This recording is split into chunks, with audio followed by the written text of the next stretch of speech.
All right, everyone, welcome to another episode of the Daria Hammer podcast. Today, I'm honored to introduce a truly accomplished guest, plastic surgeon, Dr. Charles Galanis. He's a double board certified plastic and reconstructive surgeon with a career path that is as impressive as it's inspiring, and we're going to dive into that in this podcast about his professional as well as personal career. Originally from Milwaukee, he started his medical journey by going to medical school at the University of Wisconsin, where he excelled as a class president and earned a place in the prestigious Alpha Omega Alpha Honor Society. And from there, he trained right around the corner here from where we are at the Johns Hopkins Hospital. And as you all know, is number one ranked hospital in the nation for many decades. And during his residency as a general surgery resident, he received a research grant from the NIH, leading him to spend 2 years conducting groundbreaking research at the prestigious Memorial Sloan Kettering Cancer Center, one of the top-ranked cancer centers in the nation. So a lot of parallelism to my career. You know, mine started also cancer research and now in aesthetics. I wonder if that's a common trend. Now, after completing his general surgery training, he pursued his passion then for plastic and reconstructive surgery, and I'm curious to see how that came about.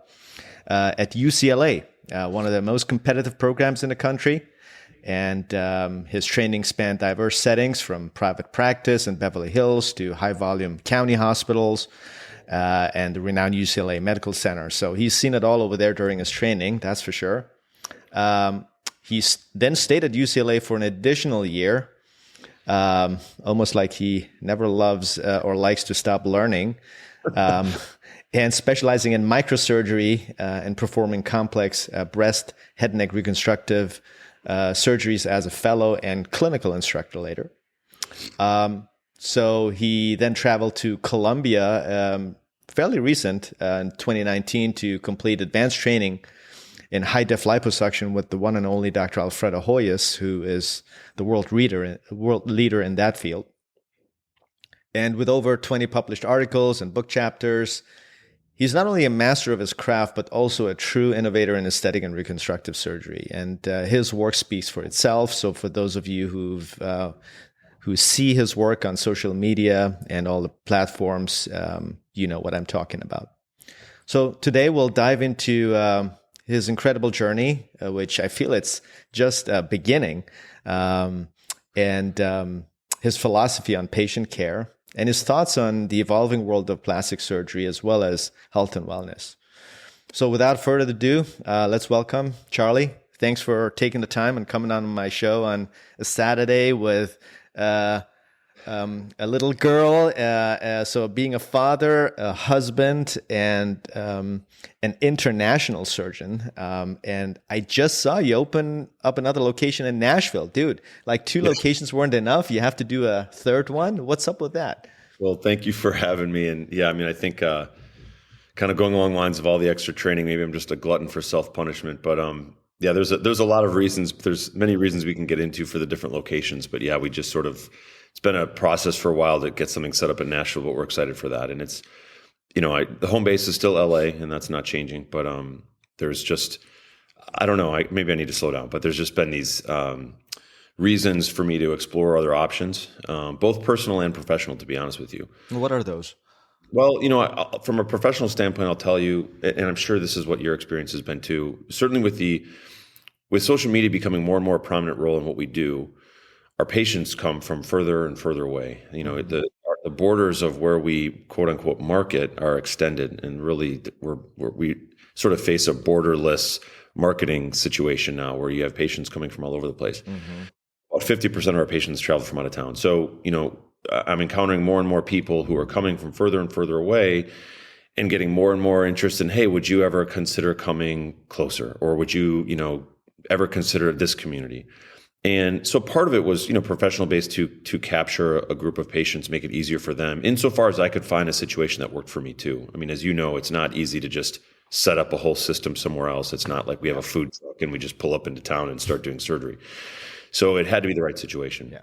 And on a personal level, I think that, you know, my family had an interest in Nashville, unexcited interest in Nashville as like as this possible source that, one day maybe could be more full-time than here, not necessarily today, not next year, whatever, but we saw a situation where there's a community and something that, where we could raise kids that maybe a little bit more potentially could be more appealing than what Los Angeles has to offer in that arena. And so it was sort of this two things in parallel that we're looking at, being like, oh, well, this could be fun, and who knows where this goes. And if it becomes bigger and bigger, it's something we could spend more time in. And from a professional standpoint, another place to capture patients. And I have friends there too. So, there's an enjoyment part to this as well. I grew up in the Midwest, so I sort of miss seasons. I miss sort of a smaller town community. So it had a lot of appeal to me. And that's the nuts and bolts of sort of how it's interesting. I personally love Nashville. So I always talk to my wife, we love going to Nashville. It's actually very close to here in Virginia where I am. Yeah. And great community. I love country. I don't know if you're a country boy but great country, yes. Music city, and so from the outside, one would look at a plastic surgeon thinking, well, wait a second, you're in Beverly Hills, you're in the hub and mecca of plastic surgery. Are you nuts? Like, why would you go to Nashville, even considering one day settling down there? But people don't understand. It's so much more about lifestyle and happiness than it is about business. Business, of course, is part of what we do, but I don't think any surgeon would trade happiness for some other type of materialistic or financial gain, because no money on earth can make you happy if you're miserable where you live. I'm not saying you're miserable where you live, but just responding to some of the people, because I've been asked many times, like, why don't I go to Beverly Hills? Why don't I go to, and I did my training in Miami. They asked me, why didn't I stay in Miami? And it's just like, I didn't want to live in those areas. Business was a second thing. And, but back to doing multiple locations, myself, like you, I've been approached many times by many clinics, also in the Middle East, as well as a lot of patients on social media asking whether I have a location here, there. And I could do that. But, like you said, half of our patients, they already are traveling out of state and out of country to us. So personally, when I debated that with myself, I'm like, well, if people are traveling, it's getting so much easier for them to travel. It's almost become a normalcy for people to travel for surgery. I remember when I started 15, 20 years ago, hearing about people about surgical tourism was so bizarre. Right. We would frown upon it or roll our eyes, and now it's more of a normalcy. So given the fact that people are willing to travel, how did you see the incentive other than potentially being able to relocate, specifically talking about Dubai, because that's something I'm still being yeah, no, I think it's a good question. So it's a good question. I'm trying to figure out for myself, because I was this close. I even sent my application and everything. And then last minute, I was like, do I really want to do that? I mean, I don't know how often you go there, but I was offered to go there every, I think it was every 3 weeks or 4 weeks, and stay every 4 weeks, and then practice there for 1 week and then come back. So I ran the math, and I travel a lot, and I hate sitting in a plane for longer than, my limit is 5 hours. Okay. Beyond 5 hours, I'm like, you'll hate the Dubai flight. Where's the parachute? I'm out. Yeah. So I want to hear your perspective on that, how you made it work, because obviously you are. So originally, I was approached by a group in Dubai. It was before COVID. It was years ago. And this was at a point in my practice where it was starting to grow and I was getting more traction. And I tell people my Dubai experience has gone in phases. And the first phase was I was approached by them. I was single at the time. It was sort of like this exciting opportunity to build my brand, get some more exposure. Maybe there's some ego involved. Now I have an office in Dubai and Beverly Hills. I'm, this big deal, whatever. And that was kind of this first phase of it. The second phase is it was exhausting. And I'm like, why am I still doing this? It was kind of like things were growing. I'm like, God, do I really want to keep doing this? The third phase is I do love the city, and it became more about seeing my friends who were there. I developed a kind of a community of friends there. I enjoyed going there. It wasn't really about the money anymore. My practice had grown here where I was probably doing better staying, or at least the same. So it wasn't like I had this big financial incentive. And it wasn't only the people that my friends, but also the patient population was a different patient population that I kind of enjoyed. I mean, my Middle East patients are some of my favorite patients. I really did enjoy seeing them and having an experience. Now I have a 1-year-old daughter. Now I've taken her out there with me one of the times when she was still young enough where she couldn't move anywhere, so it was easy to get her on a long flight. Yeah, it gets harder. Let me tell you. I have a Oh, I 4-year-old. know. It gets We harder. just tried her a flight to Florida a few weeks ago. She's about 13 months, and that was no picnic. But anyway, so now it's kind of at another crossroads. Honestly, I've been doing it for about 5-6 years. I've enjoyed it. I don't regret it. It did help me in terms of brand building. I think where I'm at now, kind of where you're at now, candidly, I don't know that it really makes a whole lot of sense for someone in your position. I mean, when I started, I was still trying to get my name out and grow and sort of cash in on that sort of, the growth of my name and my practice. I think once you're kind of established, it can be a fun thing. I don't, if you could do a one-off and be like, hey, you know what, I'll come out there and do, it could be a heck of an experience or fun that way. I just don't know. I don't know if we can hear that. I don't know how much weight that would carry for someone in your position now. Well, I was approached again like many years ago. It was before the pandemic, and my practice. It was during the time my practice was growing exponentially, and I didn't see the need. But I remember I discussed it with colleagues. I said, you know what? I wish they had approached me 10 years ago. 10 years ago, I would have, because back then we didn't have social media, and growing a cosmetic surgery practice, an aesthetic practice.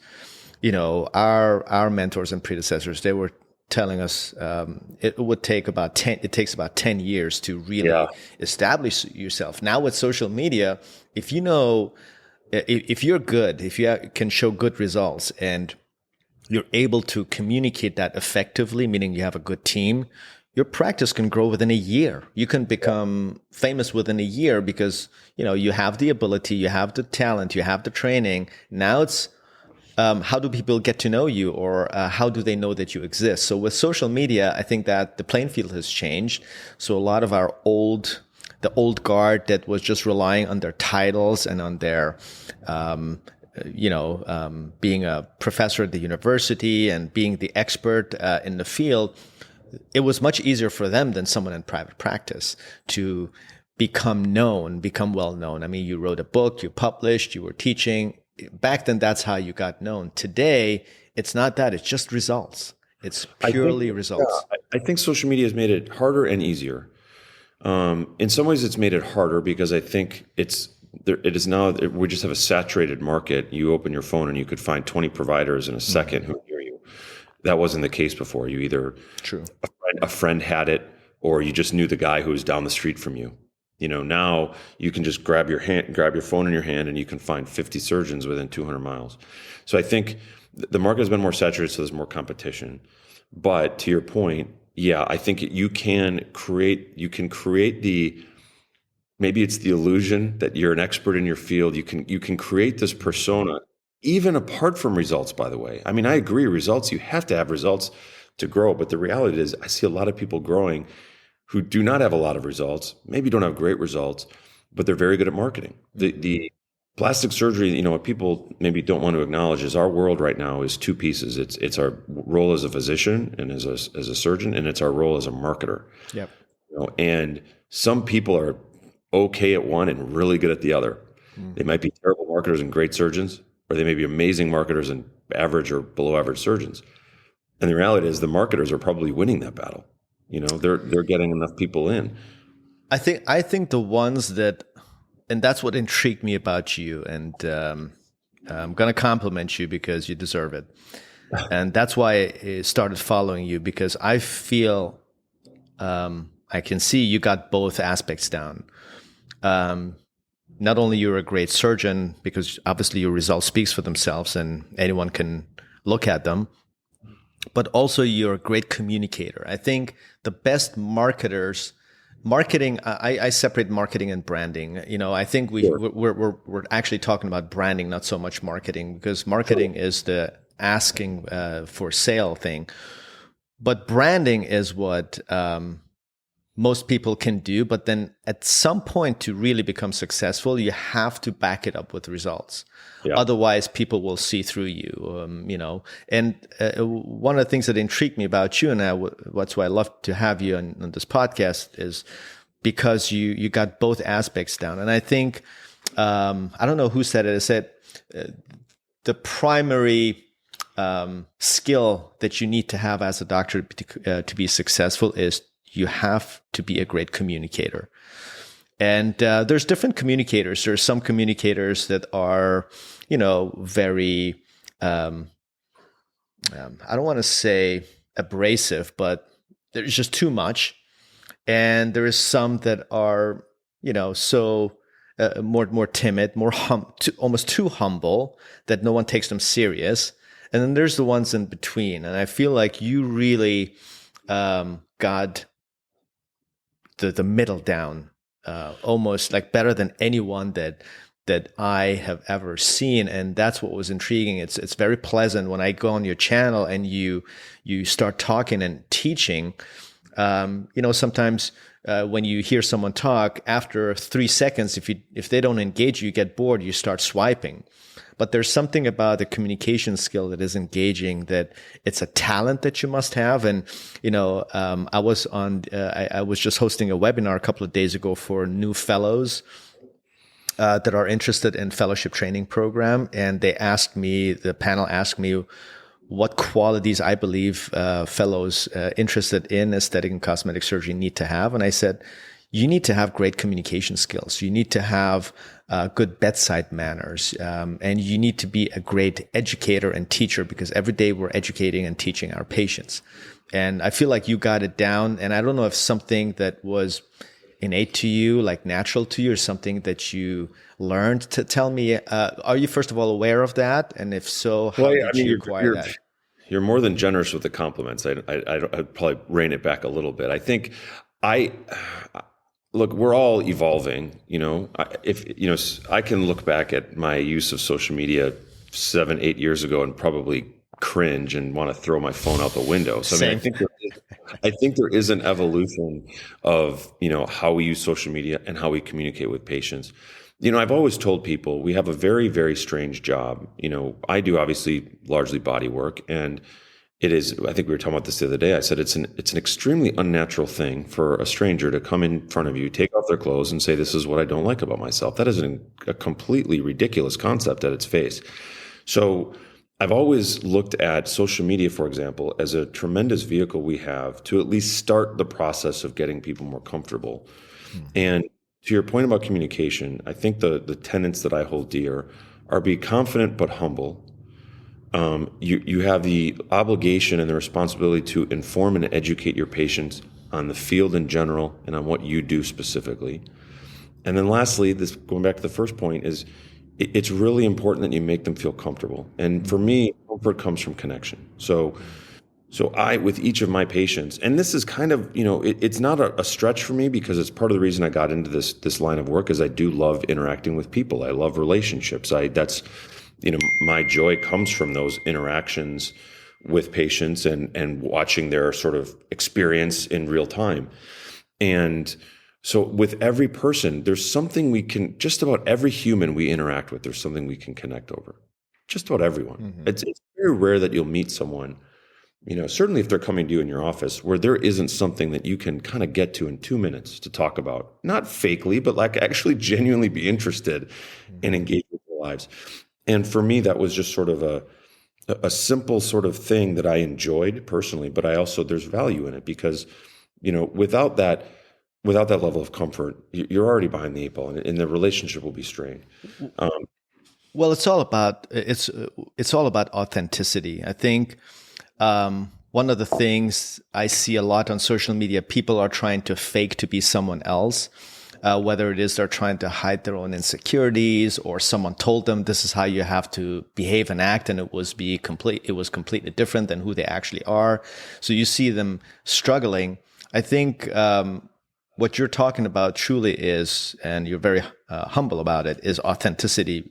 And surprisingly, not many are comfortable in their own skin, and therefore they can't be authentic. And that's when you're not authentic, you can't connect with someone, because human connection has to do with authenticity. And what you're alluding to perfectly is that you're absolutely right. You can start a conversation with anyone, no matter how long you've known them or whether you disagree or agree, as long as you're authentic. Yeah, and I've never, and I agree with you. There's definitely certainly a fair bit of inauthentic folks out on social media, and some of them are my friends. I mean, some of them I'll see them in person and be like, "What the hell was this stuff I was watching on your media the other day?" And for me, the thing I don't understand about it, the thing I cannot get, is that here we have this medium which is giving us an opportunity to show ourselves in a real way, so that when patients come to the office, they already know us a little bit. What a great gift we have that we were just handed for free. And instead of using that and harnessing it, and by the way, it doesn't mean you have to be super personal and gregarious and all these things. You can be very analytical. You can be very yourself. And you know what? You're going to attract people who like that, because there are people that like all of these different things. And instead of doing that and attracting what's like you, or attracting those who vibe with your vibe, or whatever you want to call it, you're doing dances, or you're doing something that I know is not who you are. What happens when they walk in the door and they meet you? Like, I don't understand that part. Because if it was me and I was a patient and I had a certain perception of someone, and then I go and meet them and they're different, that would throw me off, because I would just be like, wait, what? All right, what else is different? What else is not kind of what I thought it was that I saw on social media? So I just never got that. I mean, it's to each their own. People can use it all they want. Some people are successful with that. I just have to be able to look at what I put on and be like, yeah, I'm good with this. This is me. Yeah, you just have to be comfortable in your skin. I try to teach my fellows a lot, because I want them to be successful when they graduate. I want them to really go out there and really kick ass. And I'm surprised to see how many are not comfortable just in front of a camera, or are not comfortable. And I tell them, look, just talk about what you know. Don't try to talk about stuff you don't know. Just talk about what you know. Just talk about it like you're talking to a patient, which you do every single day, except there is a camera in front of you. Yeah. And so it takes time, just like me and you were kind of dorky in our first years on social media. And I show them some of my old stuff. I'm like, look, this was me, totally embarrassing. So don't look at me now. I mean, I have like 7 years practice now in front of the camera and all that stuff. So but I feel like there is especially this younger generation, they're so afraid of judgment. They're so they value people's opinions so much that they don't even give themselves a chance. And I think you have to overcome that, or else you're never going to make it. And I feel because of social media, like you said, there is terrible doctors, but they're great marketers and they've branded themselves. They're just going to win the market. So no matter how good you are, if you're not able to communicate, if you're not able to overcome that hurdle of being comfortable in front of camera, I don't know how you're going to make it in this world. I mean, do you see a wave where someone is not on social media or on the internet, and they're a phenomenal surgeon just through word of mouth, like in the old days, that they're going to break through the market somehow? Do you know someone? I think it does happen. It just happens slower. I think it does happen. It's just a function of it's a time game, and you're going to make it's going to take a lot longer, and it's going to also absolutely require that you do great work. Versus if you're a great marketer, you may be able to get away with more misses. And one of the points you made earlier about speak about what you know about. I also think that if you're not passionate about this stuff, you can absolutely, and by the way, patients can too. Patients can tell the difference when you have a personal interest in what you're talking about or what you're doing, versus if you're getting up there and reciting a line. Like, they know the difference. And I can tell you that because they'll point it out to me on certain things that I'm talking about that I clearly have a strong feeling about. So if you don't know what you're talking about, that's not good. If you don't care about what you're talking about, that's even worse. So I think, one thing I when I'm talking to people, I say, listen, to your point, be authentic, focus on your work, talk on what you know, and and find within what you've chosen. Hopefully this is a passion of yours. It doesn't have to be the passion of yours, but hopefully it's a passion of yours, or within what you're doing, find what you're passionate about and talk about that. Because people identify with that, and people want to be with someone who's passionate about what they're interested in having addressed. And Yeah, I don't know. I think there are some people where it's tough. I mean, let's be honest. Most plastic surgeons probably don't have the greatest personalities in the world. Most surgeons in the world don't have the Most greatest. doctors. Yeah, we're just, as a collective, we're not an impressive personality trait bunch. There's a lot of sort of eccentricities and issues and whatnot. And I think there's a lot of God complexes. There's a lot of people that were, I always joke, I say that there's a lot of people, we were dorks coming up. We weren't social animals. We weren't the popular people. We were really good at school, or we really excelled there. And then all of a sudden, one day we're successful. We have money. People are looking at us. And some people, I think, don't know how to do that. They're acting out what they think that person is supposed to look like, rather than just just be who you are. Just kind of carry on. Yeah, I think it's easier said than done. But you're absolutely right. We were almost given that badge that of authority that some just don't know how to handle properly. Is because, to me, there's two groups of people, right? So there's a group of people that whatever they do it in service of others, meaning what can I do, or what is it that I will or can do to improve the other person's life? And that's coming from a point of service. And that's, I think, primarily what we should be doing. And then there's the other ones that are trying to see how can I maximize or monetize what I'm doing on a daily basis, meaning what's in it for me, and not caring as much about the consumer or the patient that is coming to us. And you see that in our profession. There's two groups of people. And I'm not sure whether patients can easily see through that, because especially when your work is great and when you come highly recommended, it's almost like they get starstruck and blinded, and they might not see it until they realize halfway into it that they were just taken for a ride, versus the other group where they genuinely do what's in the best interest of the patient. And that's where I think long term is probably the more successful strategy. And I think a lot of it has to do with what motivates you, or has motivated you, to become a plastic or a cosmetic surgeon. So what motivated you in particular, having been passionate about cancer, curing cancer, and I come from I'm made from the same cloth. And what motivated you to become a plastic and cosmetic surgeon? So as you know, I started in general surgery. I thought I wanted to be a surgical oncologist. I did oncology research. I found there's a few things that kind of started to change the landscape for me. One is I liked the idea of putting things together more than I liked taking them out. I found the process of putting things together far more interesting to me than cutting stuff out. It sort of started there, just on a conceptual level. The other thing is, one of the things that attracted me to general surgery was the breadth of work that you would do in theory. General surgeons do a lot of different things. General surgery training incorporates vascular and cardiothoracic and trauma and all these different areas. But what I was finding in general surgery is, if you really wanted to excel, you became you were a liver surgeon, you were a pancreas surgeon, and you did the same operation over and over again. I mean, and that was the bias of being at somewhere like Johns Hopkins, where you had these super specialists.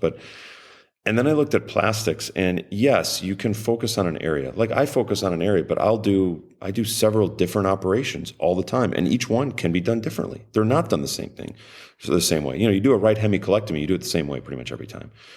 You don't do a tummy tuck the same way every time. There's nuances based on where the patient's starting. It's more of the creativity aspect that intrigues you. I just like the idea of, there's going to be a different way to do this in different avenues. And candidly, I liked that there was a reconstructive avenue and there was an aesthetic. Mm-hmm.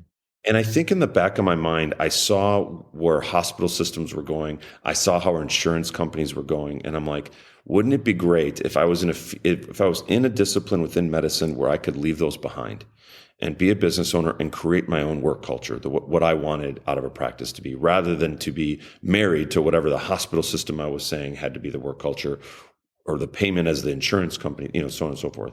I think that was in the back of my mind. And I think when I got into private practice, and I was first with a group where we did mostly reconstructive, it solidified it. Once I saw how we were handled by insurance companies, I'm like, why am I dealing with this? Same. Yeah, so it was kind of all these things came together. And then the last thing for me truly is the jump from reconstructive surgery to cosmetic was sort of a leap of faith, because I always had this fear, as I think there's a huge populace of misunderstanding about cosmetic surgeries as vanity exercise. You're going to be dealing with crazy people and it's not fulfilling and all these things. Versus I was coming from reconstructive, which did have a fulfilling Well, aspect. those are typically people saying that are not cosmetic or plastic surgeons. Right. But even I Why as a would you listen to them? I know, but even I, as a reconstructive plastic surgeon, I didn't know, you don't know until you're in it. And I think there was a little bit of that as like, oh, am I going to be dealing with that? And as you know, I was like so relieved when I found that no, most of my patients are normal folks, and they had just as fulfilling an experience, and it changed their lives just as much. That was a relief, because I don't think, for me, it wasn't about chasing money, like, oh, that career is more lucrative. I separated myself from the money years ago. I don't really look at it that way. I know it sounds naive and idealistic, but I legitimately went several years. I tell people this, and it sounds horribly irresponsible. I went several years without even knowing what I was making. I had to go to my manager to check things. If someone said, go into your bank account, I had to call them to be like, what's my password? I literally stayed away from it.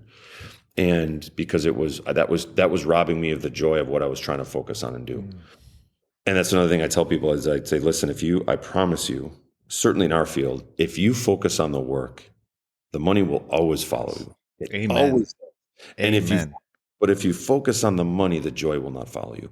And so, I've just seen it happen time and time again, where people do it the right way or the wrong way. And it's almost 100%. With 100% like accuracy. I thought you just threw a golden nugget. I thought about that a lot, and I give that advice. There's not a podcast where I don't say exactly, almost verbatim, what you just said. And when I talk to my younger self and younger surgeons or residents and fellows that I mentor, when I say them exactly what you said, the look in their eyes is almost like, I don't think they get it. And I think when someone told us the same thing when we were younger, I don't know whether we would have understood it the way we understand it now. And I think the way we come to this understanding is a natural evolution. Yeah. You have to have lived it to understand it, which is okay. That's how we grow as people. Yeah. But nevertheless, doesn't devalue the fact or diminish the importance of mentioning it to younger people, because I think it's like planting the seed, and then there is going to be an instant in their life where they're at a fork where they have to make a decision. Are they going to take the right or left turn? And then that seed that was planted in their head is going to help them to take the right turn. But one of the things, I really resonates with me where I made the transition from reconstructive surgery. I was doing head and neck cancer. I did 2 years full-time research at Harvard in head and neck cancer. And I picked my residency at the University of Miami Medical School because it was the number one head and neck cancer. It had the number one head and neck cancer fellowship in our specialty with the most world-renowned cancer surgeon. And so I was destined to become a head and neck cancer surgeon. And that one day where I was in the Wednesday clinic where we did all the follow-ups and post-ops, and people from all over the country would come, there was this one patient that after, we cured his cancer, we had resected the cancer with it, the whole flap, and he ended up having a neck scar, right? It wasn't actually bad. It was from the neck dissection. And everybody left. I was still in the room, just answering the last questions. I was the chief resident. And he said, "What can you do about the scar?" And I looked at the scar. It didn't look bad, but you could see it. And I said, I could find out, maybe we could laser it, or here in my head, I'm trying to go down the algorithm as a resident. I'm like, maybe we could do a Z-plasty. All of those things go through my head. And I'm like, well, let me go ask my attending. So I leave the room. I ask my attending. And when I asked him that question, he was reading something and lifts up his head and he goes like, he's not happy that we cured his cancer. like he's complaining about, I'm like, no, he's not complaining. He was just asking whether we can do something to improve it. And he was just, I don't know, just refer him to dermatology or plastics. We don't deal with it here. And so I went back and told him that it was almost the news of me telling him that was worse than the news we told him when we told him he had cancer. Yeah. And so what I realized that day, and I always remember that, is that what we do is essentially what everybody wants is about self-esteem and self-confidence. And that day I made the connection that it's not about vanity. Yeah. Aesthetic surgery is not about vanity. It's about self-worth. It's about self-esteem. It's about self-confidence. And same thing, our cleft lip and palate patients, children or teenagers, they constantly hope that we can improve their results so that they can blend in the society, that they can go and not be self-conscious about the scar they have. It's the same thing with someone wants a breast augmentation, someone wants a rhinoplasty, or someone would love to wear a bikini again, or someone wants to look better for their spouse. I mean, all of those things, it's all about self-confidence and self-esteem. And I think our specialty has done such a disservice, not just to the rising doctors and residents, but even to the community in labeling it as vanity and almost putting the stigma on what we do for even other colleagues of ours, the specialties, like even the cancer reconstructive surgeons rolling their eyes or devaluing what we do and not realizing we were there. We've been there too. So we might just know something that they haven't understood yet because they haven't really discussed these concerns with the patients. And so that's, for me, what gets me to work every Monday. We're not saving lives anymore, but I think changing someone's life is just as valuable, if not more valuable, because when you're dead, you don't care anymore. Yeah, your loved ones are going to suffer.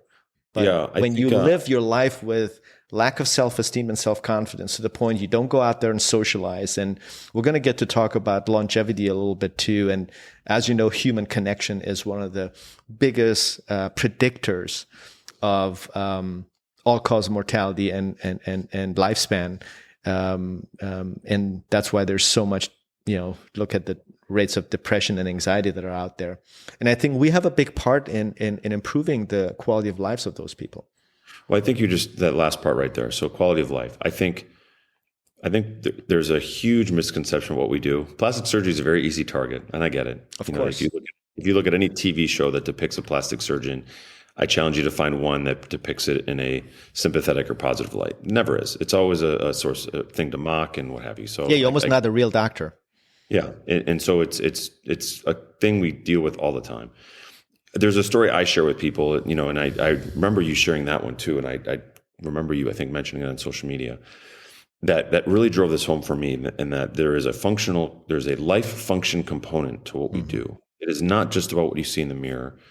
It is about feeling. It is about quality of life. And the story I remember is a woman who, and I tell this over and over again because this is one of the only times I almost, not like I don't want to say I'm an unemotional guy, but this one kind of caught me off guard when I was in the clinic, and I was like, okay, I got to collect myself. It was this woman, I think she was, something like 8 months post-op or maybe a year post-op when I saw her, and she was from Hawaii. And she was Polynesian, so her family always had events in the water. Her kids, they would do things in the water. And when she was like 6 months post-op from her mommy makeover, her daughter ran up to her and grabbed her leg and said, "Mommy, you come to all my events now." And the mother in that moment realized how much her just being unhappy in her skin had kept her from living her life and being present for her family, for her kids. And she loved her kids. It was hindering her ability to be present, to be engaging in her life. So I would challenge anyone who says this is a selfish vanity exercise to look at that experience and say, what part of that was selfish versus what part of that actually helped her relationship with her children, helped her happiness and fulfillment in her life. And that is the functional component to this that is completely lost in what we do. And what I tell people all the time is I hate before and after photos in the office. And I love before and after photos that patients send me, because the difference is before and after in the office is just focusing on form. It's just saying, this is what this looked like before. This is what this looked like now. When a patient sends me a picture, it's really showing what this is about, which I am confident now. I feel great now. Yeah. That's a before and after. That's showing this is what I felt like before. This is what I feel like now. That's a more effective and a true reflection of what it is that we're trying to accomplish when we do. And until the day I last practice, I will relay this to patients and tell them, no, listen, this vanity is what you do for other people. You're doing this for yourself. That's a different animal altogether. 100%. And, talking about the flip side, there are, patients that are suffering because of other mental issues like body dysmorphia, and which leads them down this rabbit hole of following certain trends and then ending up in hands of, I call them more of the predatory, not to try to bash anyone, but there's good and bad. There's 7 billion people in this world, and there's good people and there's bad people. Yeah, there's going to be opportunity. There's opportunity. There's a lot of low-hanging fruit, and social media, I feel, augments that opportunity. Where do you see? I want to talk to you a little bit about trends, so that you can kind of give the audience kind of a good guide. Also talk about differences in trends between the US, even though within the US it's so different. Like, I'm pretty sure Nashville is going to be different than Beverly Hills, but mainly about the US and Dubai. I want you to talk a little bit about that and kind of help guide the audience in how they can safely navigate through these muddy waters. I think the overwhelming trend I'm seeing across all platforms is really two things, and this is not rocket science. You see this a lot. There's a trend towards trying to push non-surgical methodologies to get surgical results, which in most cases is fool's gold. But I think there is this sort of growing industry trying to show people, hey, if you just do this, it's just as good or close enough to surgery and you'll get this great result. The second thing, which is what I'm happy about, is I see a trend more towards a natural aesthetic. And what I mean by natural aesthetic is a kind of result where someone isn't sure looking at you that you had surgery, which, is the ideal. If, it's not to condescend on someone who wants something that maybe doesn't look quite natural, that to each their own. Sure. But in terms of the longevity of a result that will endure trends and time, the natural aesthetic is always going to be that. And so I think we're at a point right now where we're seeing more of that. Now, as it kind of pertains to different regions of the world, I think one of the things I notice different between different regions of the world is even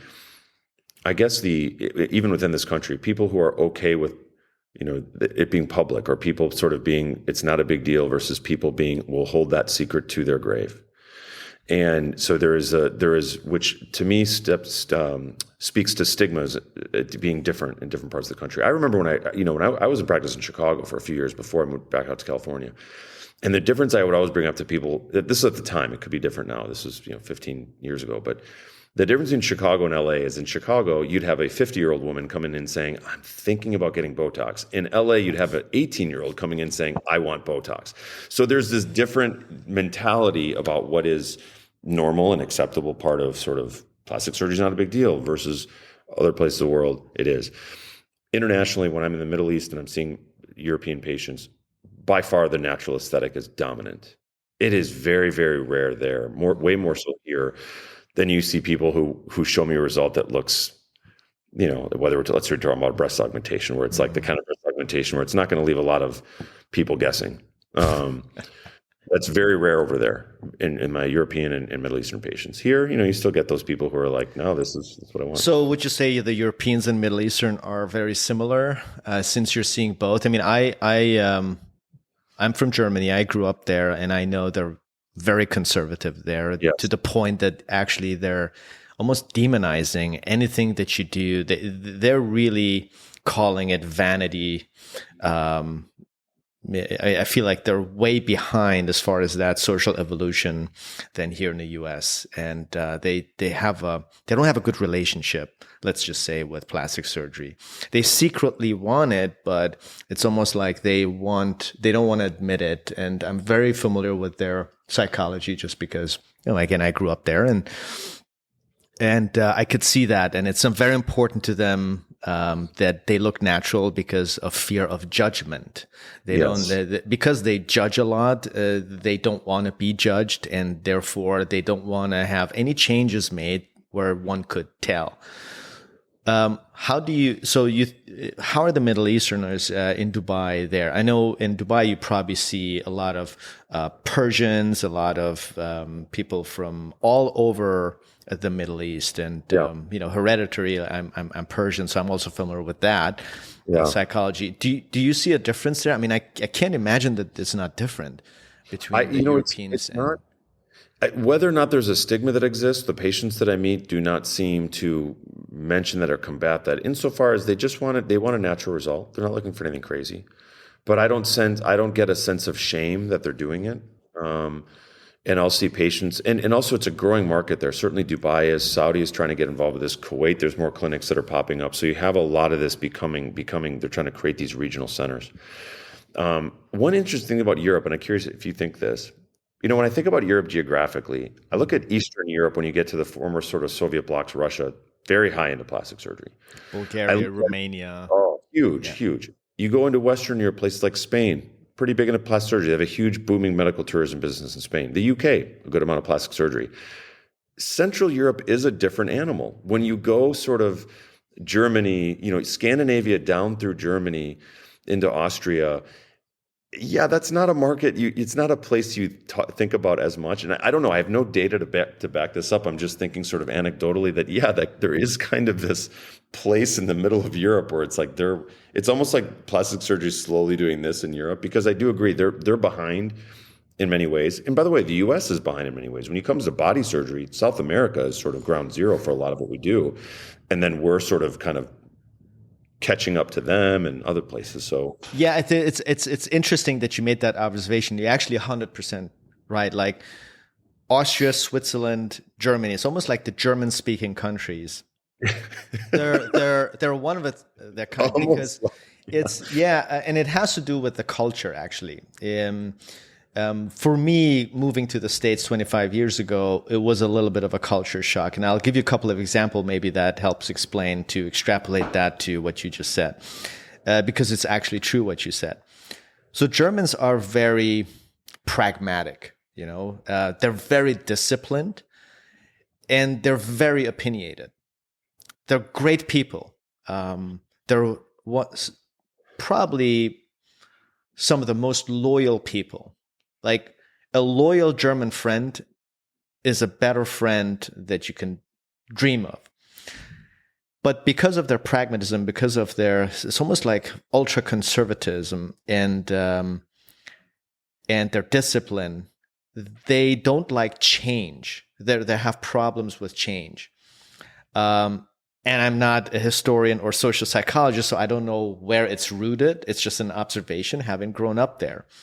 To the point, I'll give an example. So in my last year, when I was there, when I came to the US, so my professors were asking me, like, so what are you doing? And what are you doing next year? And so I said, I'm moving to America, and I'm going to continue my studies there. And all of a sudden there was a silence, like, why would you do that? And I thought they're going to be happy. They're going to say, oh, that's amazing, great. And it was like this, why would you do that? I'm like, what do you mean? Like, why wouldn't I do that?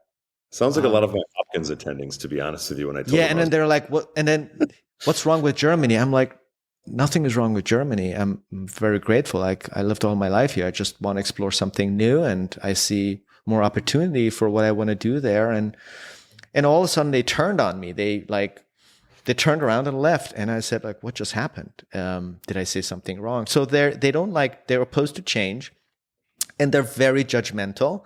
And I think if you extrapolate that to changing your face or your appearance, they think like you're being shallow. And they have this obsession of being deep and not shallow, to the point that they were even saying, well, why you go to America? They're just shallow, superficial people. They're just so loud. I'm like, have you ever been there? I mean, how many Americans do you know? And by the way, America is a big country. I mean, it's people from all kinds, all over the entire world living there. And it's like, why would you even say? Of course, I didn't argue with them, but I was thinking, it's like, how could you say something about a country with over 300 million people and having such a strong opinion, and then trying to influence me and almost pooping on my party? But that has to do with the fact that they don't like change. They see themselves as a superior nation, as a complete nation, and that no one should have a reason to leave. And they see that as an insult. So that's their mentality. And of course, not all Germans are like that. Yeah. It's mostly that I think Germany has changed because it's become now a melting pot. You go to Germany now, you see people from all over the world. And back then when I lived there, I was the only one standing out with dark hair. I would walk into a bar, literally the music would turn off and everybody would turn around. It actually happened to me when I got lost and I walked somewhere to ask for address. But now that has changed, even though in certain parts it's like that. So that's just their mentality, and they will catch up. Now that more foreigners are living there and assimilating there, I think it's changed. There's a huge Greek community there, a huge Turkish community there, and so that helps them. But again, they're very opposed to change, and they just don't have a good relationship with these types of things, even with makeup.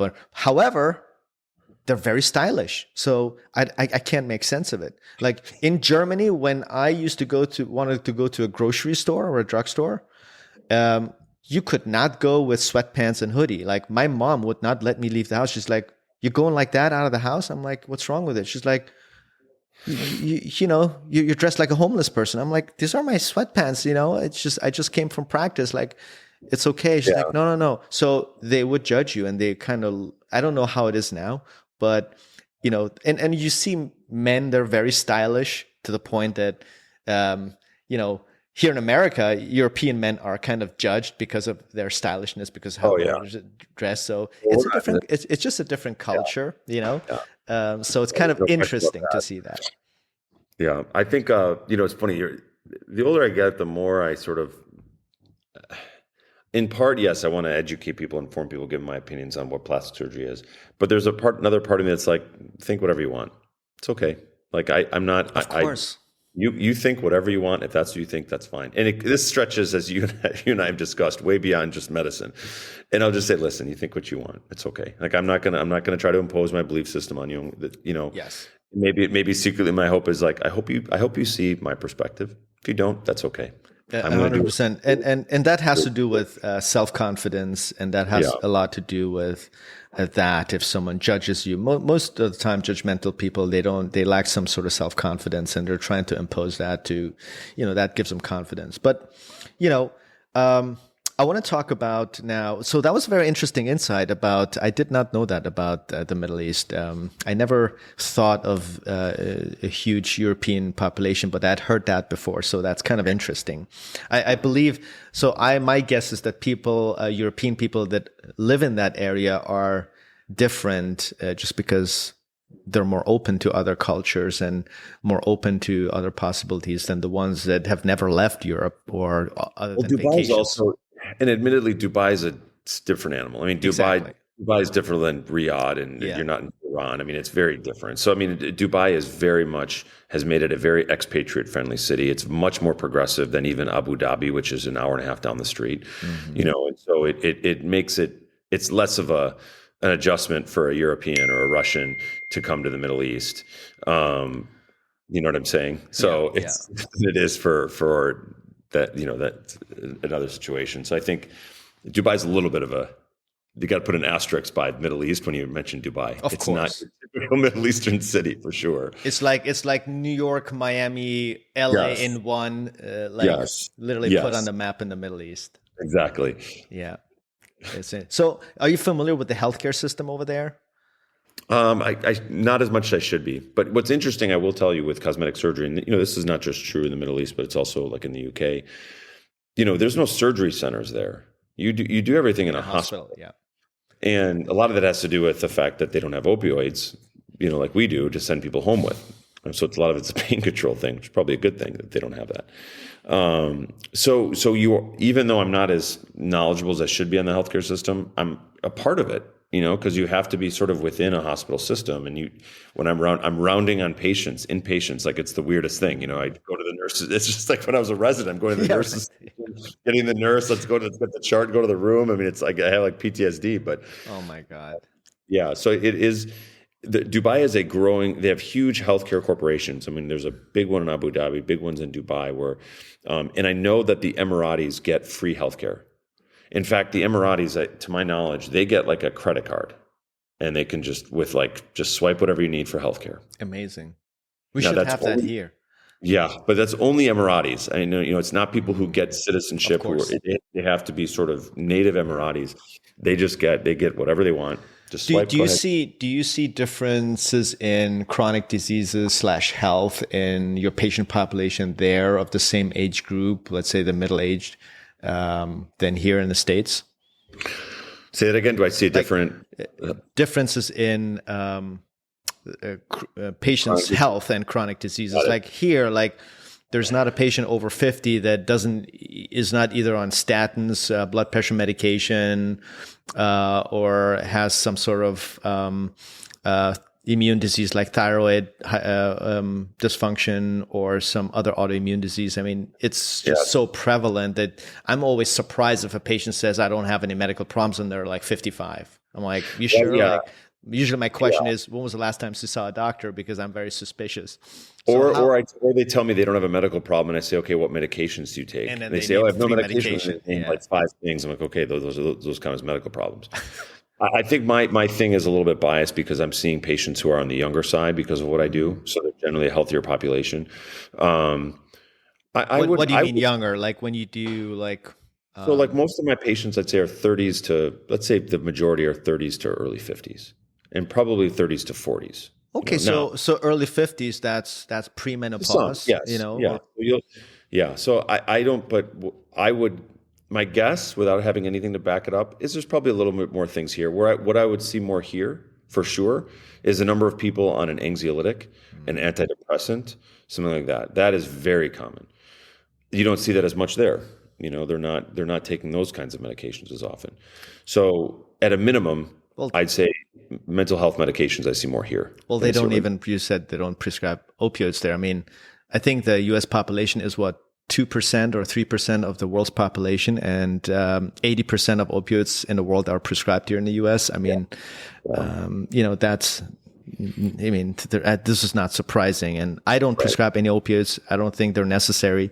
I know it's different when you do a tummy tuck. It's probably a more painful procedure, but it's definitely overprescribed here, and hopefully our new healthcare will crack down on it, as it has been already made us aware of that there is such a problem, where for many decades we were told opioids don't cause dependence, and which brings me to the next topic of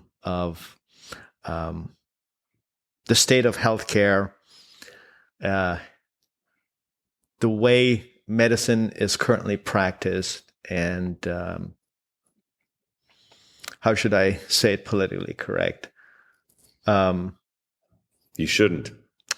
Okay, so I won't. So healthcare in the US is fucked up.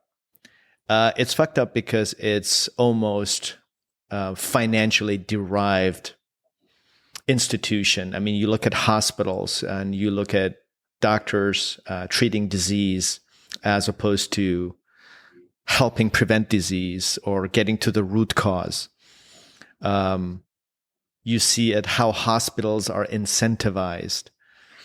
You see how research is incentivized. You see how our government is involved with pharmaceutical industry. So you look at all of these things and you realize how many of our colleagues, first of all, aren't aware, or if they are aware, they just turn a blind side just because they would be shooting themselves in their own foot because they're in that system and they have almost no choice because they're in the system. That's the payroll is dependent on the system. They're not going to raise awareness. So there's a huge conflict of interest. So in other words, when I say it's fucked up, because there's at so many levels, we have an issue that unless we crack on things down at the government level, I don't see that changing. And now with the new administration, love him or hate him, Robert F. Kennedy now, I think he's been nominated as Minister of Health. How do you feel that might impact our healthcare? Is there even a chance, or is it just, are the people residing over the power just too powerful? And do you think in any way is it going to affect aesthetic medicine, or is aesthetic medicine a complete different animal? Are we completely immune because it's pretty much direct to consumer, has nothing to do with insurance? So I think fundamentally the great corrupter of the medical system is money, as with a lot of the things that infiltrate and maybe corrupt a system that is otherwise intended to be incorruptible. Healthcare should be incorruptible. You know, when you're talking about people's health, that's not something where we should be looking at dollars and cents, right? Ideally. There is a good and a bad part to having money being part of medicine. I mean, the uncomfortable reality is money will attract great minds. Money will attract innovation and research. Those things are true. That doesn't happen without money. That's the good side of it. Unfortunately, I think that we've gotten to a point where the bad side is greater. And, I think fundamentally, when the large proportion of the money in healthcare is not going to providers, and obviously we're biased. Sure. But if I'm a patient and I'm getting life-saving care by a doctor, who do I want to make more money? An insurance executive, a hospital executive, of a pharmaceutical company, or my doctor? Mm-hmm. I can't imagine anyone is going to pick someone other than the doctor. But that's what's happening. The doctor gets pennies on the dollar of what those other people get. So do I think this can change? Well, the only way this changes is if you break up the marriage between money and medicine, and that happens at the level of the hospital system, the insurance companies, and the pharmaceutical companies. And that is something that can happen at the government level. There are things that can be done or implemented to influence how much, or that can affect how much influence a pharmaceutical company can have. Even if it's like, hey, you can't do commercials. Hey, you can't visit doctor's office. Hey, you can't do these things. Hey, your research needs to be funded independently. Things like, there are things that could be implemented to at least start to create this chasm between the money and the service of delivering healthcare. Mm-hmm. Now, do I think that's going to happen? The cynic in me says no, probably not. Do I think we can make it better? Yes, but I don't think it's going to be through the government that we make it better. I'm not someone who trusts the government to do the right thing. It's too big. It's too big. I think what is happening is I do think there's more of a grassroots movement towards health and wellness, and that people have to take custody over their own health. They can't rely on their doctor or their hospital or whatever to say, hey, this is what you need to do to be healthy, because they're not going to do that. Unfortunately, Western medicine is largely reactive medicine. It's not proactive medicine. We treat disease, we don't treat health. Or we don't foster health. So I think what I think we're already seeing is there's this move towards arming people, hopefully with good information as best we can, to say, hey, do these things so that you don't have to see your doctor, you don't have to see them as often. Food isn't medicine, but food can help limit your need to have medicine. Things like that. And I think it's a multifactorial problem, but I think one of the big things is getting money out of it. I think we're seeing a lot of exposure of what big pharma is responsible for, particularly around the time of the COVID vaccine, and some things that are coming out in lawsuits now are pretty damning. But I think that's one part of it, getting money sort of divorced from healthcare. But I think what we can do, just every one of us, is try to educate our patients, educate people around us, to say, listen, and it's not to say I want to pretend to be an expert in things, but be like, hey, look into this. Maybe this would work for you. Consider this. Because there are things that people weren't doing before. That's where I think maybe the hope lies, more so than the government helping us per se.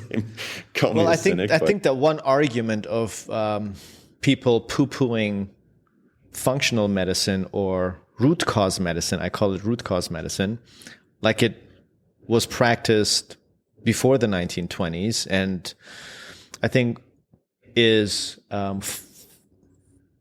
because we don't have enough research yeah, on like the long-term value of these things, and the reason why we don't have research is because it's not being funded, because it can't be monetized. You can only Right. monetize a pill.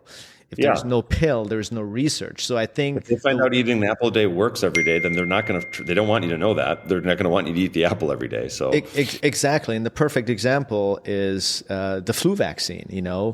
We actually, they have actually done research on a global flu vaccine, a one-time shot that you don't have to get every year. It's universal flu vaccine, one-time thing where they're working on the N part of the vaccine as opposed to the H part of the virus that they've been researching for decades on. And interestingly, that research was shut down, even though it showed to be effective for obvious reasons. I mean, if I was Pfizer, I would go to NIH saying, like, what are you doing?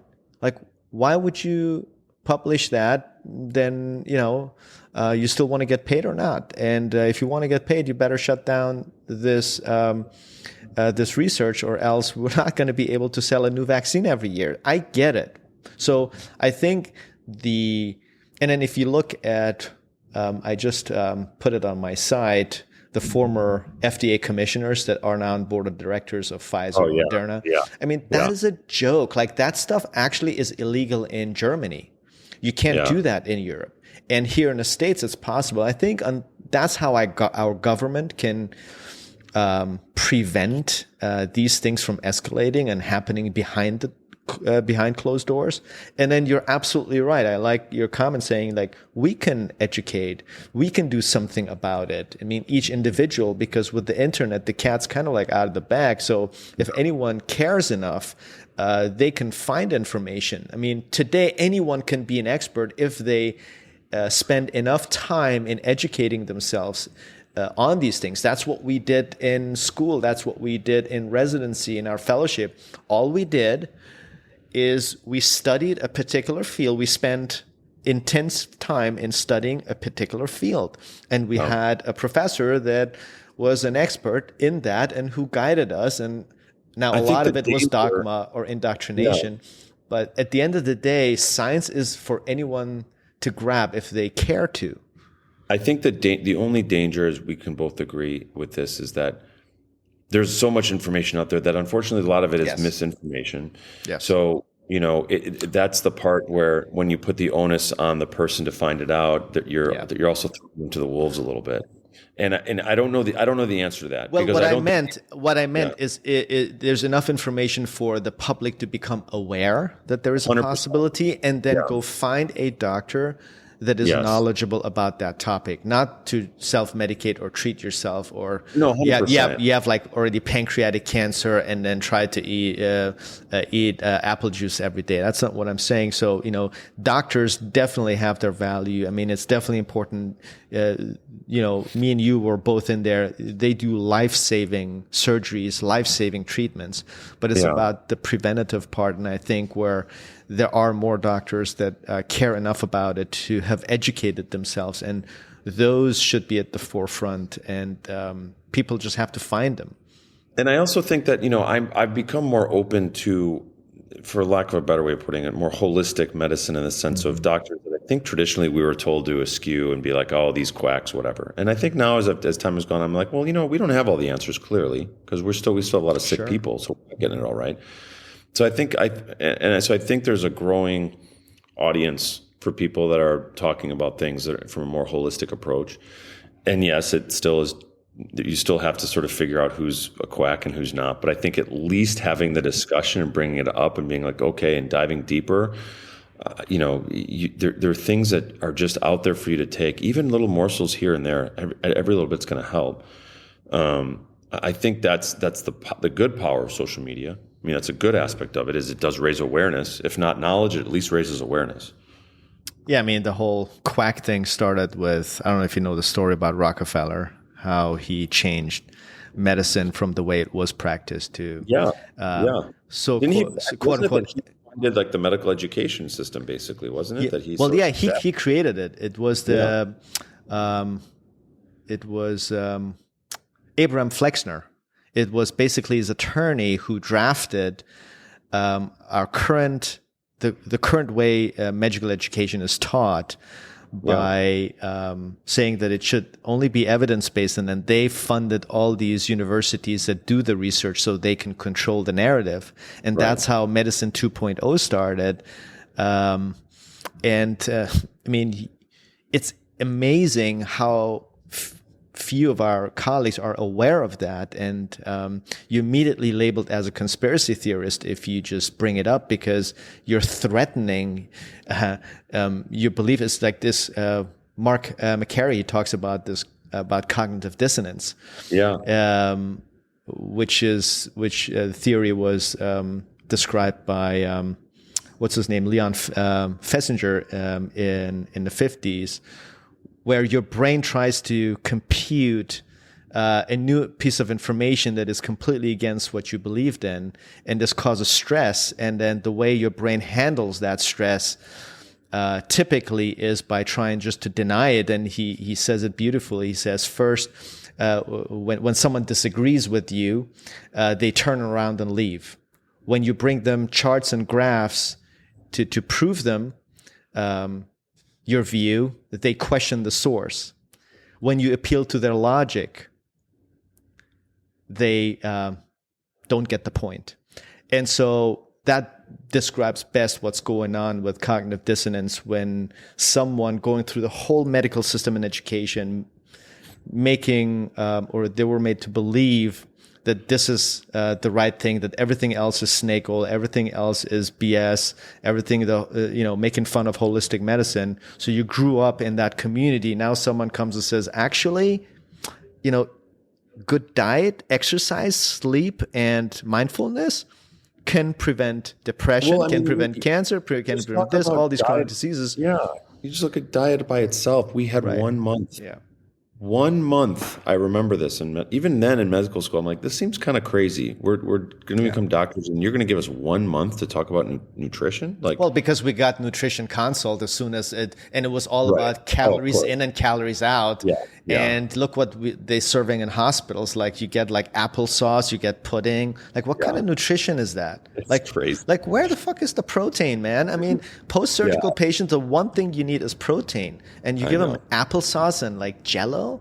Yeah. Like, are you kidding me? And then nutrition. I was reading the nutrition consult results. It was all about calories. It was not, and then the dietary values, they were way below what now we know they're recommended. Like it was way, especially when it came to protein. So you have to question the system. You have to ask yourself, like, what the hell is going on? Who's actually creating these protocols? And to me, the societies and academies are where the biggest corruption lies, because they're getting paid. Like my latest child was born 4 years ago, right during COVID, and the formula. My wife had trouble breastfeeding initially because he didn't latch and stuff like that. So we had to kind of supplement a little bit with formula until he learned it and everything worked fine. And I was reading the back of the formula. There's like soy, seed oil, and all that stuff in there. And I'm like, how is that good for a newborn? Like, and then I think it was Similac or one of these things. And then there was a label on it recommended by the American Academy of Pediatrics. Well, guess what I found out?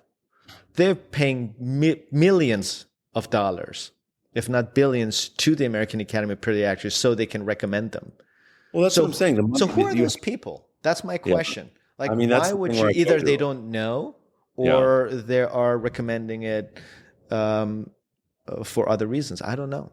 So. Well, this is the part where I go to where it's the money trail is the problem, and the fact is that money does influence all of these decisions and all of these policies, and until that money trail is somehow stymied or limited, it's going to continue. Yeah, Yeah. And not to speak of the fact that literally the next day, the nurse comes in and is about to give him shots. And I asked, what kind of shot is this? And it was a Hep B vaccine. I'm like, he was just born yesterday. Why are you shooting him up? And I'm not an anti-vaxxer, so he's got all vaccines. Yeah. But I had problem with the timing. I'm like, right. He's a 1 day old newborn. Why does he need a Hep B vaccine? You know, the only way you can get Hep B is if you're sharing needles or sexual encounter. That's the only way you can get Hep B. Yeah. Why is it? And immediately the nurse's attitude turns like, well, that's our hospital policy.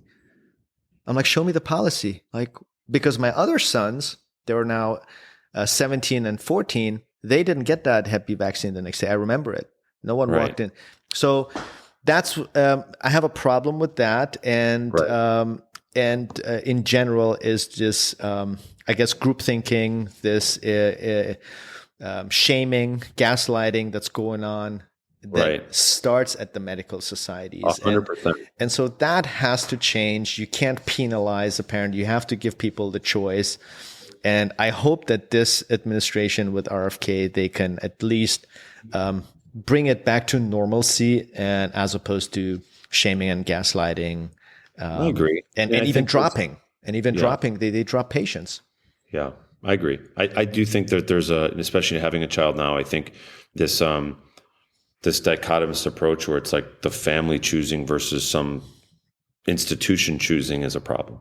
I think you can't rob parents of some sort of input in this process. How do you handle that with your daughter now? Because I'm sure every other time you go to a pediatrician, they're ready to shoot her up with something. Because I remember one day they were going to give him, I think, 6 shots, and I asked them if they could just split it, like 3 now, and I'll come back in a month, the other 3, and big time attitude. Like, I was immediately labeled as an anti-vaxxer, but all I did, I said, I don't want to not give him the vaccine. I just don't want to give him 6 vaccines. He's like 6 months old. Like, why would you give him 6 shots? That's a little bit too much. So I don't know what your experience has been. Well, I haven't gotten as far along this process as you have. I mean, candidly, I think they offered the COVID vaccine, which I declined for her. But I think my mentality on it is going to be, unfortunately, you have to sort of be diplomatic, because I can see what the reaction would be, in the sense of, I'd almost have to preface it saying, hey, listen, I'm not, as you said, I'm not anti-vaccinations. I know they have you have value. to make sure you say that, because once you get that label, you're done. I don't want you thinking I'm trying to, start a measles outbreak in my kid's school, but I just for their well-being, I'm wondering if we can just, kind of like what you did. I suspect that's going to be my approach. It's certainly a controversial topic, and I think we're gonna. I don't know that this RFK thing is going to be interesting, especially in the world of vax. I think people misunderstand. From my knowledge of him, he's not truly anti-vax. In fact, I think he has had some vaccinations. I think some of his family had vaccinations. He actually has all vaccinations. Yeah, so I think they've created this hysteria that he's anti-vax. I don't think it's that. Yeah, that's gaslighting. All he says is that we don't have long-term research, and that law that President Reagan brought in the 80s to immunize the pharmaceuticals against adverse effects of vaccine, and not requiring them to do research and show science and evidence-based science that they're safe, just the safety issues. Yeah, he just wants to get rid of that, so that they're held to the same standards as other drugs. As far as safety. And there is actually a large study, I think they did it at Johns Hopkins, where they wanted to see if the booster is effective on young adults, because the whole point is reducing cost of healthcare, meaning if you get COVID and then end up in a hospital, that is going to cost healthcare X amount of money, right? So they noticed in their research, they showed that if you don't get the booster, the chance of you getting COVID is 1 in 44,000, I believe. And that study was done at Johns Hopkins. And then if the adverse effect of myocarditis and pericarditis in young adults is 1 in 18,000. And that one, and then death, right? So you're trying to burn down the village to save cost or save one person makes no sense. So we have data that the booster does not make sense for young adults or healthy adults. But yet they're pushing it. You go to your doctor's office, they're going to say, okay, you're ready for your booster, you're ready for your flu vaccine and all of that stuff. And that's where I draw the line, because when you ask those doctors about these studies, they don't even know about them. Right. They're just following like sheep's whatever recommendation they've been forced on. And I think they should carry more responsibility than that, than blindly following. And I don't know, one of your former professors, actually, Mark McCary, he just published a book, Blind Spots. I don't know if you've read it. I haven't read it. Marty's a great guy. He was a fellow when I was there. He was a great guy. So really his book is alludes to this issue that we have about the blind spots in medicine.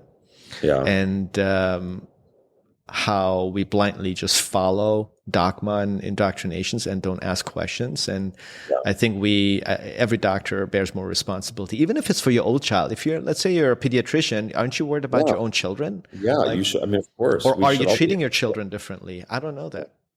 Yeah, I think, we all want to be advocates, certainly for our families. And I do think there's an opportunity now that hasn't existed before in terms of access to information and questions. Mm-hmm. So we're in a whole new age when it comes to that. So let's talk about personal stuff to kind of finish things off. How do you handle the whole pressure, whether it's your own expectations, whether it is just life in general, traveling, juggling, family and business? How do you handle it? What's your outlet? How do you ground yourself? How do you motivate yourself? What is your drive? So I think there's a lot of different things to unpack there. I think, first of all, handling stress you talk about. So, and there's certainly no shortage of it in our lives. I think one thing that is a fixture of what I do is differentiating the things I can control and the things that I can't. And when you really do that and you practice it consistently, you realize that the vast, vast majority of the things that cause us stress, anxiety, are things that we do not actually control. And so it's wasted energy. So whether that's other people's opinions, whether an outcome is going to be the way we want, whether we're going to meet a certain amount of money, or whatever it is, the vast majority of those things we don't control. So it has been very freeing for me to let go of those things. It doesn't mean they can't affect me. It doesn't mean I can't have an emotional response. But what I do with that emotional response is I let it go, because I can't control that. And I put all of my energy into things I can control. I can control what I do for my patients. I can control how I take care of myself. I can control how I am there for Onyx or our daughter. I can control those things, that has been very freeing for me. I started, there's kind of a benchmark of Stoic philosophy, which is something I started following years ago. And I just found it to be very helpful and applicable to my life. And I tell everyone, look, everyone's got to find their own tools or philosophies or whatever to help them. And that was helpful for me. But people have different things. So that's the stress part of it. As far as the motivation, that's a good question. I think if you rely on motivation, you're in trouble. You have to be disciplined, because as you and I both know, there's days I'm definitely not motivated. I don't want to do shit. That's just what it's. I want to retire and be done with it. I don't want to work out. I don't want to do anything. So I can't rely on motivation. Motivation is great when it happens, and I want to capitalize on it if I'm motivated, if I'm inspired. But it really comes down to dedication. And for me, that's about routine. So I am a creature of routine, absolutely. It kind of is built-in discipline for me, and I can sense when I'm off of it, and I can see how that dominoes into other areas of my life. If I'm not eating right or sleeping right or working out, it starts to impact everything. Yeah. And so, for me, trying to create a routine and therefore maintain discipline is how I do that. I think one thing I've been looking at recently is trying to almost come up with a personal statement, a mission statement, if you will, for myself. And I think it's a fun thing to go over from time to time, because it forces you to create your values, or really to define what the things are that you value. It was what's important in life and how you want to live your life. And that changes. And so from time to time, I try to revisit that and say, okay, what values? And it's very different from what it was 10 years ago. And hopefully 10 years from now, it'll be very different. But that's something that I'm actually currently doing just to kind of reset a little bit, because there's been so much change in the last few years. So they're very generic answers I'm giving you, but they apply sort of universally to everything for me. Well, I think you're talking about perspective, and I truly believe in Stoicism. I apply a lot of the Stoic beliefs, and it's very helpful in how you put things into perspective and try to understand that, like you said, you can't control everything. It's just how you interpret events and what you learn of it, and how you grow from that, and as opposed to letting that crush you. And I think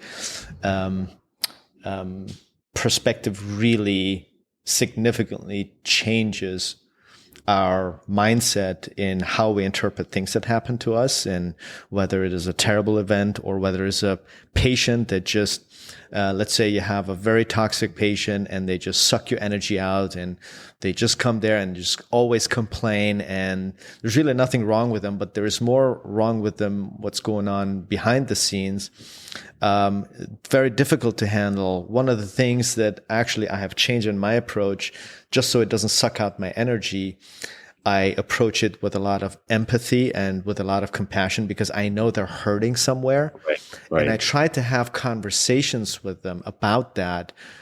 And Absolutely. Sometimes these conversations take a whole hour, but that hour is so well spent, not just for the patient's mental health, but also for my own mental health, because I feel like I did what I was supposed to do, not as a doctor, but as a human being, someone coming with a lot of hurt, with a lot of pain.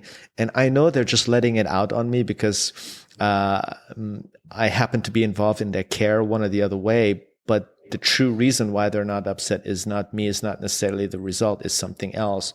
And suddenly you see that patient is becomes so grateful for you opening their eyes to what actually is going on, which makes almost those days to be the most rewarding, only if you're able to get the patients here, because sometimes they don't want to hear it, or they take it the wrong way and they get actually even more upset. So to me, the biggest stress in my job and profession is really that, is knowing that the patient is unhappy, because my intentions were to help them, and now they're still hurting, and worse even, they become very aggressive. And you go home on those days, like you said, you just want to quit. You just don't want to do it again. And you remember those words of others saying, that's why you shouldn't go into this profession. Everybody's crazy. And it's almost like this devil and the angel every day, trying to convince you.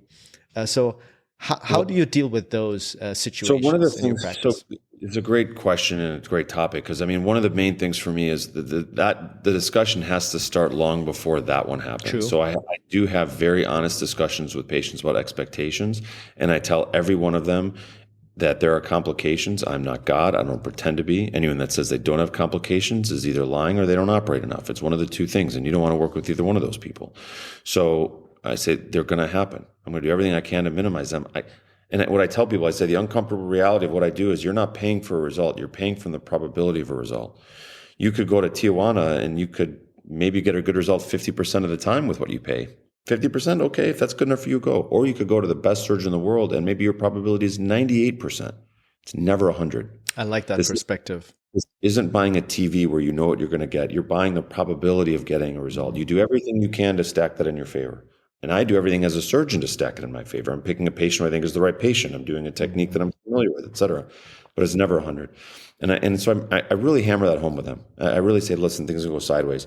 But I'll say, listen, I'm committed to doing everything I can. And in the vast majority of cases, if something goes sideways, there's something I can do to help to move the needle back in a direction you're happier with. There is an element of risk you're taking on by doing this. And you have to know that. The good news is the vast majority of people are going to get through very happy. I don't want to be that 1 in 100 or 1 in 1,000, whatever. But that's a very good perspective. I think I like the way you put it, that you're paying for potential outlook probability of a result, not the actual result. Yeah, because that's what differentiates cost. Yeah, it's not you're paying for probabilities based on experience, et cetera. Well, another thing that I've become more aware in recent years is the differences in how patients heal postoperatively. And Yeah. by healing, I don't mean like wound necrosis necessarily, which is the extreme. But I'm talking about prolonged swelling, prolonged inflammation. Especially for me in the face, it could be problematic. Someone wants to go just back to normalcy. They don't want have like puffiness under the eyes or on their cheek for more than several months, and they start asking questions. And of course, first one to blame is the surgeon. And we didn't do anything different. It's just the biology of that particular organism / patient. Right. And I felt like and still today, that it's out of our hands. And yeah, you can't control the uncontrollable. That's a biology. And a lot of times I tell my patients, like, look, I use the 80-20 rule. I tell them, look, I don't know how it's going to heal because your biology is specific to you. We're going to find out. And you can't always extrapolate from previous surgeries. Some of them didn't have previous surgeries. And that's usually speculation anyways. So the one thing, and I want to hear your perspective if you're integrating that, or if you've thought of integrating that in your practice with your patients, which is preoperatively, like you said, you're assessing them psychologically, assessing their expectations. But what I've started doing now is I start assessing their metabolism, whatever metabolic dysfunctions they may or may not have, their lifestyle, all of which, their diet, sleep, all of which can affect their recovery process. I believe that's one topic that our specialty hasn't tapped into. And I'm curious, I'm actually researching it right now myself to see how that can affect not just the final outcome, but more so the recovery process to it. Let's say you expect the final outcome after 6 months or a year. How is that journey throughout that period? If someone has somewhat of a metabolic dysfunction, whether it is they have elevated cortisol levels or elevated HSCRP, which is an indicator for general inflammation, whether they have low vitamin D levels, whether they have high fasting sugar levels or high insulin levels, whether they get enough sleep, whether they have anxiety, whether they take all of those things. I try to integrate that in my preoperative assessment. And then, because I'm pretty confident that will affect their recovery process and journey. So what I've started now is to try to optimize using their biomarkers and giving them, providing a food diary, sharing their health app with me, so that at least 2 months pre-op, so at least I have the chance to make an assessment and then try to optimize pre-operatively until the day of surgery, create a certain habit, and then wherever they're deficient, adding supplementation, making dietary recommendation, teaching them mindfulness. I invest a lot in that right now. And I believe what we do with anti-aging procedures is not any different than longevity through turning back the clock. But also I think we owe them the responsibility of doing that at the cellular level, which we have science on it. And then post-operatively, I continue to monitor them. I continue to monitor the biomarkers and then optimize and level them accordingly based on how well they follow those instructions, how disciplined they are. And some of them, they're relying on help of their spouse, sister, mother, father, whoever it is that is involved in their post-op care, and then educating them because they're an integral part. So I have adopted this holistic approach to my patients that starts in the preoperative journey all the way into the late postoperative journey, because I'm very confident that has a significant impact, not just on the final result, but also their roller coaster ride throughout the journey. Yeah. So it's interesting you bring this up. So I had this thing about a year ago where I started to create this template that would be more holistic in the sense of from a nutrition and fitness standpoint at a minimum, and that I had linked up with a few of my nutrition, 3 things actually: nutrition, fitness, and basically bioidentical hormone therapy, essentially peptide bioidentical hormone therapy. And so I'd kind of enlisted colleagues of mine who do those things and had kind of made a template for doing it. We only got so far with it, and it's still kind of something that we're trying to develop. Because right now, as it stands, my recommendations, I do give them sort of very specific micro and macro recommendations based on their weight and the procedures that they have. So I try to give them some nutritional guidelines, at least post-operatively. Sure. The preoperative things are not nearly as kind of advanced as what you're doing. And I think, you were complimenting me earlier on my social media. And one of the ththings I've been enjoying about yours is sort of because, I think you and I are both the same in terms of overall health and wellness and how you're integrating that, not only in what you're educating your following, but also how you're integrating that in your practice. Because that's really an ambition of mine as well. Mm-hmm. And so basically you're my guinea pig. So I want you to keep at it and let me know how this is working out for you. I will. Because I want to sort of do something similar. And that still is a goal. I had initially wanted to create a brick and mortar space that had all these under one roof, but it was really very difficult to do in Beverly Hills. It was just from just a dollar per square foot area, creating a space that I could integrate all of these different disciplines. Why not in your own practice? That's something I've been contemplating of bringing that's what functional health. That's what I wanted to do. I wanted them physically in my practice, but that would require a space requirement. That was that when I kind of drew up the plan in my mind and having a space for nutrition, having a space for massage. Well, the funny thing is, for me, the challenge is finding the skilled and properly trained person. I know. It's like finding a needle in a haystack. I know. I have the opposite problem because we're fortunate here in that we have a lot of amazing people at the frontiers of what they do. One of the great things about ending up here in Beverly Hills, I will say, and it's not to say, obviously there's great doctors elsewhere. It's ludicrous. And there's shitty doctors in Beverly Hills, by the way.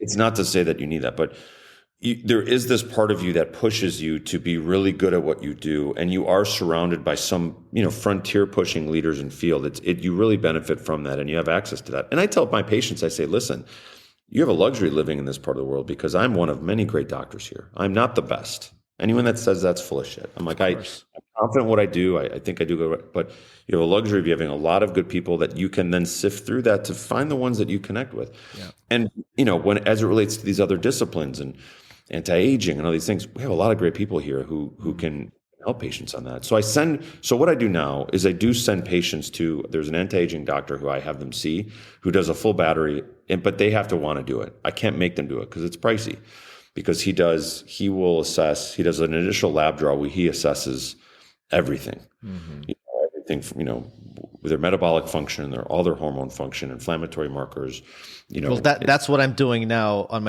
by myself. And then, and then if there is issues that I can handle, I then try to refer them out for someone either in their area or my area to handle. So right now, I'm outsourcing it. Yeah, if you need some help with that, I have someone who does largely telemedicine because, quite frankly, most of it's telemedicine. Yes, honestly, true. A lot of absolutely. We're adjusting the numbers. So the guy that I work with has clients or patients all over the place, and so he's done wonders for my patients. And it depends on what their goal is. Is your goal to build muscles? Your goal to lose weight? Yeah, shoot me that information. I will. I'll connect you with him. And it's funny because he's a very eccentric guy, but he takes care of like the A list of A list. Well, you need to be eccentric to have a practice like that. But and I mean that in an endearing way. If he sees this, I don't want to pick him. Yeah. He's very good at what he does, and I trust him implicitly. I took it in a positive way. Yeah, but no, I think what you're doing should be what all of us are doing, and you should be commended for being at the front of that and doing that and showing people that it can be done. And being an example of that, because that is where the future lies. Well, look, honestly, the reason why I'm so passionate and compelled is because the way I became aware of this is through my personal experience. And I was going downhill, and I've shared that in many podcasts and outlets where my doctor didn't have an answer, and I just wasn't happy with the answer I got, which was none. And it sent me down that rabbit hole through a friend of mine who's an orthopedic surgeon. He was actually on my podcast before you. And that's when I became aware of it. And through lifestyle modifications, simple changes that I made, it got rid of all my symptoms. I became so compelled and I became so convinced that there is more to what we were taught, that now that's how I evolved as a clinician and as a person.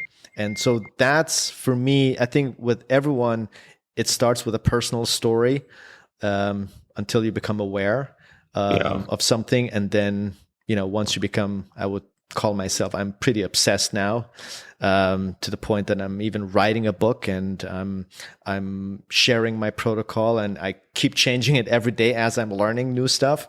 But I realize that at least I can share it with our colleagues out there, just to raise awareness, to make them aware of a paradigm shift that I believe should happen in our field if we truly perform anti-aging medicine, that we should tackle it at a cellular level. And I call it the anti-aging paradox.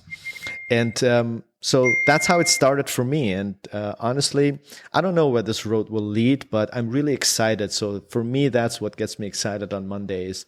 Yeah. It's almost like it brought this breeze of fresh air into my practice, this opened up this whole new world that changed my life. And I'm so excited to help my patients. And some are more receptive than others, which is okay, to each their own, like you said. But it's to the point that, once you know about something, you feel like you have to share it. Otherwise, you'd be kind of like, it would be like very similar to lying. That's how I look at it. So in that regards, I'm very passionate about it. Right. And I think, look, all we can do is offer a service. True. At the end of the day, all we can do is say, listen, I believe in this. I think this works, but I can't take custody of the decision for you. But that's all we can do. And I think having that to offer is, you've done your part. You've done your part. Perfect. Okay. So to close it up, I have a last question for you. Yes.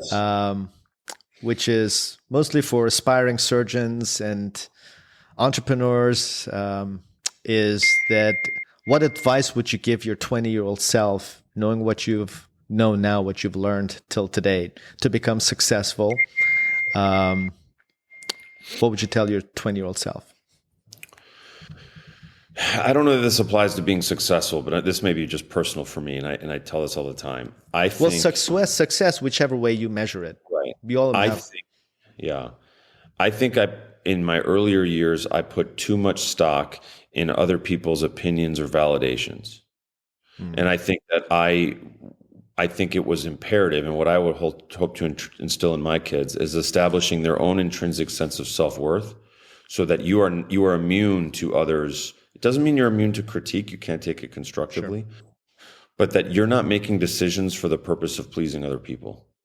That you're following your own truth. You know what it is that you want to do, and you can follow your passion, with vigor. Because I think the younger version of myself, and I think I see this symptom growing in today's culture, is this fascination with other people's approval, this fascination with what other people think you should be doing or should be wearing or should be looking or whatever. And I think when you start to play that game and you lose, as you said, your authenticity, your truth to yourself, you're already behind the eight ball a little bit. So if I could tell anyone coming up now, it would be that, being true to yourself. And I don't think I think we're lucky if we can find our passion. We're fortunate if we can. I don't think everybody can. Yeah. But find something that at least on some level inspires you. You don't have to ascribe some mythical, this is my passion in life. Don't put that kind of pressure on yourself. Yeah. Find something that, this inspires me a little bit. I like this. There's something about this that intrigues me. And then everything else will follow from that. And we talked about that earlier. If you're chasing dollars, I feel sorry for you a little bit. I wish you the best, but I think I don't think that's where happiness lies. So being true to yourself and finding something that inspires you. Truly, I think those are the things I would tell my younger self and would tell someone coming up now. Beautifully said. Thank you so much, everybody. Dr. Charlie Galanis. I hope you enjoyed my conversation, which both scientific as well as spiritual. And that's why I honestly wanted to have you on here, because I feel like we share so much of similar values. I've learned so much, and I'm really looking forward to, hopefully we get to meet each other in person. Definitely. And keep each other posted about on our developments, and because I really feel like we're very like-minded, and I'm really grateful for you taking the time. And if you all loved our conversation, please don't forget to leave me a review on Apple iTunes or even on Spotify, and you can ask me or Dr. Galanis any questions you want on Spotify on the comments section, and we'll be glad to answer it. And Charlie, what's the best way for people to get in touch with you? I think, we have an office number, of course, which is, they can call or text that, but it's just 310-858-8930, but they can just call or text that number directly. We try to stay on top of our Instagram. The main Instagram is just Charles Galanis, MD. We try to stay on top of the DMs there, but people can always try to slide in there, and myself or my digital media guy will see them usually. Thank you so much. And Charles, thank you for coming on. And bye until next time.